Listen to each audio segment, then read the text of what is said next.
On a lighter note, a less serious note, and I had to bring it up, the flash mob.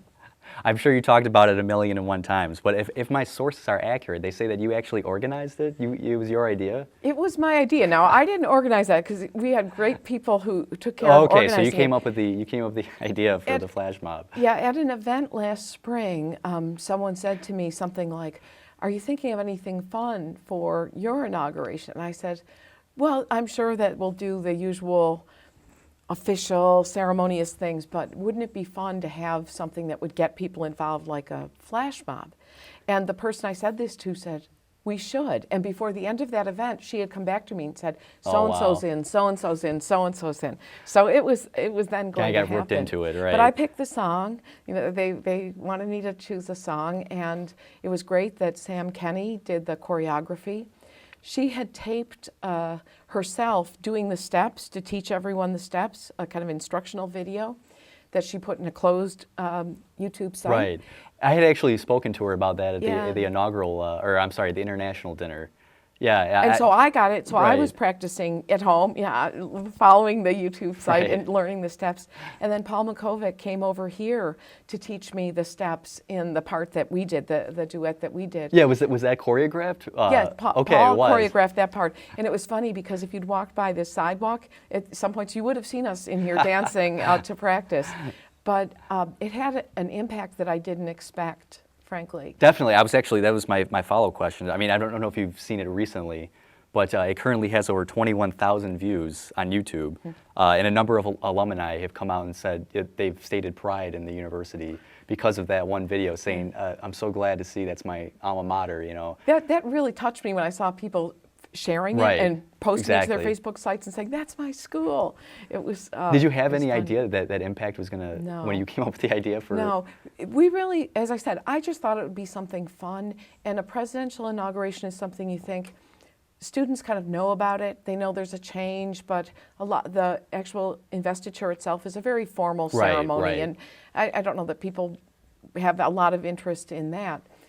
So we thought to start the week off, early in the week, it would be fun to have something that was a surprise and public and just engaging. What was interesting to me is the day before that flash mob, I went over to Rockefeller Arts Center to pick up my ticket for the concert. And the concert was actually tied to Inauguration Week. So I was sort of being honored at this concert. And I went to pick up my ticket and said, I believe Professor Newell left a ticket for me, and the student who was working there said, "And your name is?" And I said my name, and then he said, "And how do you spell that?" And so I spelled my name, and he gave me my ticket.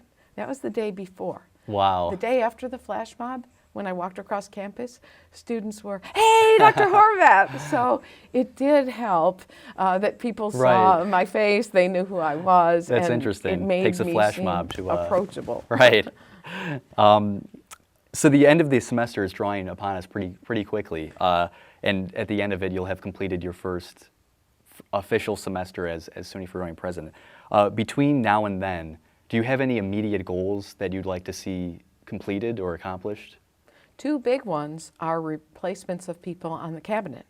We have had candidates recently for the Vice President for Finance and Administration, and later this afternoon I'll be meeting with the heads of that search committee, and I hope they have their recommendations about those candidates. That's a key position for us, someone to be in charge of three critical areas, the finance, all of the administrative services that include facilities and business operations and human resources. So a key position on the cabinet I hope will be filled. If the person's not here, at least that we know who it is. And then the provost. We have an interim provost since I left that office, and there's a search going on, and I really hope we will have our selection made by the end of this semester. So two key positions that I think will affect the cabinet and have an impact on the campus. That's important to me.